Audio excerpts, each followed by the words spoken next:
Assalamualaikum warahmatullahi wabarakatuh. Oke semua, perkenalkan nama saya Syarul Hidayat. Saya mahasiswa semester 1 dari Sekolah Tinggi Teknologi Bandung dan saya itu adalah dari kelas 23 Purwakarta. Jadi di sini saya akan mempresentasikan tugas dari Bapak dosen Pak Jack Febrian Rusdi dengan mata kuliah Pengantar Teknologi Informasi, yang dimana isi dari tugas tersebut adalah: satu, terapkan pemahaman Anda tentang dasar jaringan komputer dan komunikasi data yang diambil dari berbagai sumber. Oke, saya akan menjelaskan pertama dari pengetahuan saya sendiri tentang dasar jaringan komputer. Yang pertama itu ada topologi jaringan. Apa sih topologi jaringan? Topologi jaringan adalah perangkat yang terhubung dalam jaringan, seperti topologi bintang, topologi bus, topologi cincin atau mesh. Dan kedua itu ada protokol komunikasi. Apa protokol komunikasi? Protokol komunikasi standar aturan untuk pertukaran data seperti TCP atau IP yang umum digunakan dalam jaringan komputer. Dan ketiga ada perangkat keras. Dan perangkat keras ini adalah komponen fisik yang memungkinkan perangkat terhubung, termasuk router, switch, dan kabel jaringan. Dan keempat ada model OSI atau Open System Interconnection. Model lapisan yang ini adalah model lapisan yang menjelaskan komunikasi jaringan dalam tujuh lapis, mulai dari fisik hingga aplikasi. Dan kelima, ada alamat IP atau sistem penomoran yang unik untuk mengidentifikasi perangkat dalam jaringan. Dan keenam, ada subnetting. Subnetting adalah pembagian jaringan besar menjadi sub jaringan kecil untuk manajemen yang lebih efisien.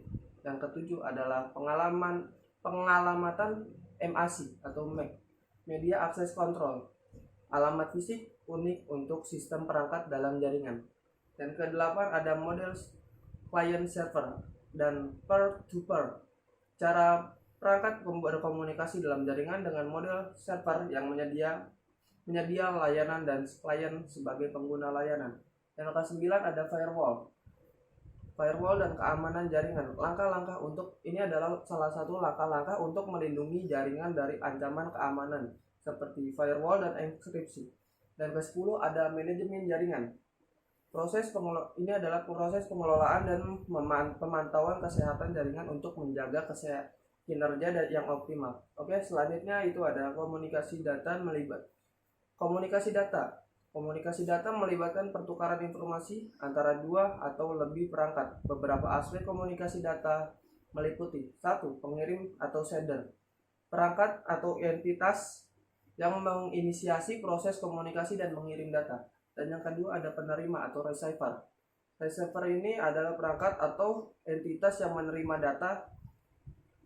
data yang dikirim oleh pengirim.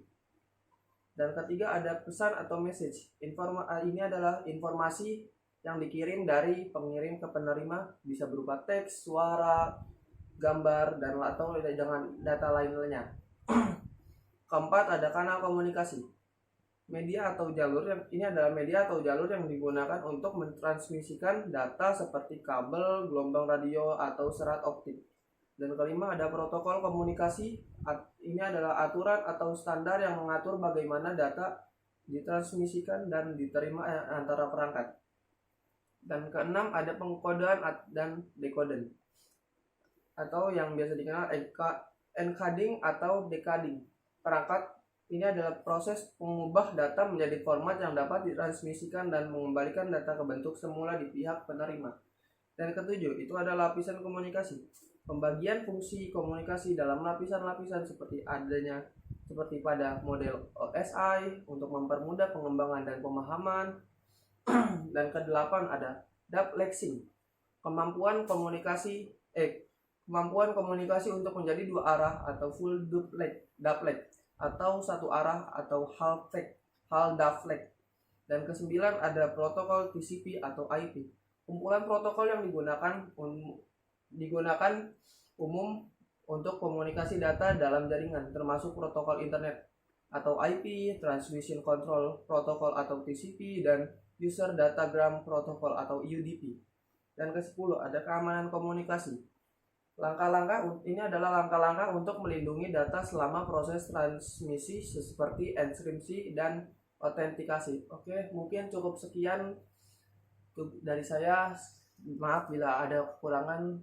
Saya Sarul Hidayat pamit undur diri. Wassalamualaikum warahmatullahi wabarakatuh.